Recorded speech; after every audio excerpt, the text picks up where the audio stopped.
If there's one thing people love, it's a new food idea. And while there are plenty of people with big culinary dreams, few know how to make that dream a reality. Enter the Revolving Test Kitchen in Lawrence, Massachusetts. As Connecting Point's Adam Reilly shows us, it offers the space, training, and tools to make restaurant dreams come true. The chicken stock right here.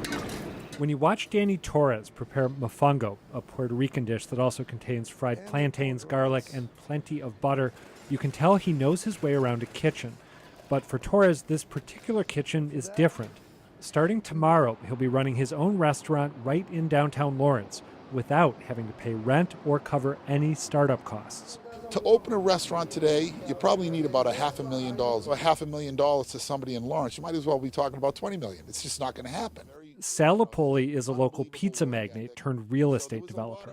Back in 2014, he opened a pizza shop here at 420 Common Street, hoping to inject some extra life into Lawrence's downtown. But over time, he decided the space had more potential as an incubator, giving budding restaurateurs equipment and training they otherwise might not get.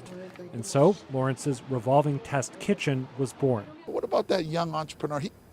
He doesn't know what it's like to be an accountant or understand insurance or marketing. He knows how to work, or she knows how to work really hard 100 hours a week, which is the first thing you need. So I backstop them with my organization. I teach them all the things that they need to know. It's a sweet deal, but there are some strings attached. For starters, would-be tenants have to compete for the spot. Torres beat out around a dozen other candidates. Also, the winner is strongly urged to make a long-term commitment to Lawrence, because, Mayor Dan Rivera explains, it allows other people to say, hey, well, that's possible. Maybe this thing is possible if I could do just a little bit like what they're doing. And it becomes infectious. Which should lead to more new businesses and more local jobs. And if the test kitchen's first resident is any indication, the plan is working.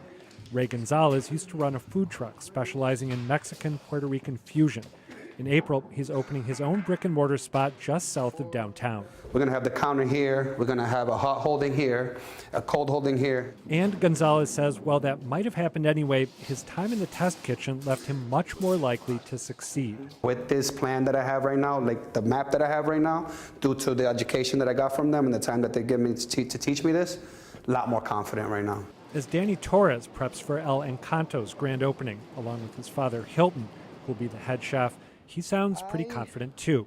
I really hope I can have a restaurant that I can do full service with waitresses and busboys and the whole 9 yards. Our most ambitious goal will be having our own factory where we can bottle sauces, do our own empanada doughs. There's a big market for empanadas.